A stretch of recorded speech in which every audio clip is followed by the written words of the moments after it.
I just finished doing like 8 shows in a row. I'm a drummer. When I say shows, I was playing the drums, and it was crazy. You know, we had 8 shows between Wednesday and Sunday of Memorial Day weekend, and then on Monday I had nothing, which was nice, like and much needed. And as I was getting ready to do this show, I always sit and think about. I use this show and others to sort of reflect on my previous week and like, are there any things that might be good topics? And I started thinking, well, you know, I seem to be either, it's all or nothing with my schedule. I'm either overloaded or underloaded, right? And what is middle ground? I started asking myself, and I started thinking, and then I started thinking, well, do I want that though? Like, I know it's not what I create for myself. That's for sure, right? It's either I'm either totally packed and overloaded, or I have too much time and it's hot or cold.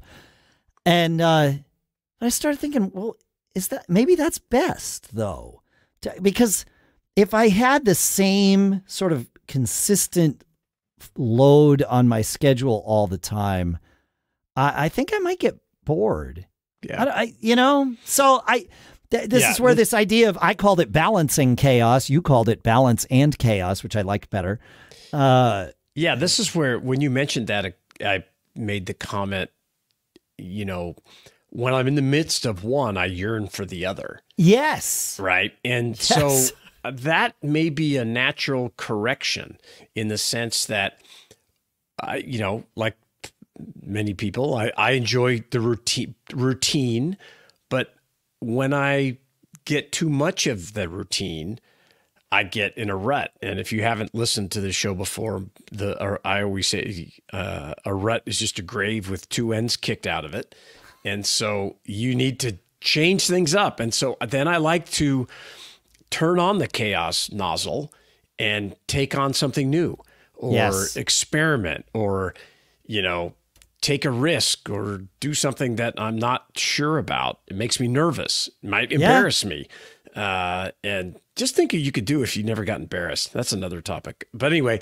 That whole dance like nobody's watching, man. God, it's so true. Yeah. So, I like both as well. I had a crazy weekend. Same time, had a grad party for my son. Then we had a couple other events and everything. And, I finally, at the end of the day yesterday, sat down on the back deck to watch the Giants game with my wife. And I sat there and I opened a beer, and I turned to her and I said, this is what I wanted to do all weekend.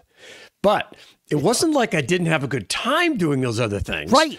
And they weren't super, they were awesome. But I often find myself, when I'm in the midst of those kinds of things, going, God, I just can't wait till, even though I'm having a great time, it'll be so nice when this is done. And, when you entertain at your house, it's chaos, and people are there late, and are the whole kitchen was destroyed. It's a mess. I was up I smoked a brisket, Friday night. I was up all night tweaking, doing this, doing that. And I love that. And that I look forward to it. But man, the idea of getting to the other side of it was great too. So maybe that's a reflection of this, this cliche, it's all about the journey, right? It's being in it. Because I could tell you, I like this like when I was doing the shows, as I was playing each show, I loved it. I mean, it wasn't like, oh man, I can't wait till this is over. It was more different. Like the morning of it. Yeah. It was like, oh, I got 2 shows today. Yes. Okay. All right. I just got to make it through these. And then you get in it, and it's like, all right, I'm here. I'm doing the thing. And then, when I do get to the other side, it's like, oh, this is nice, Yeah.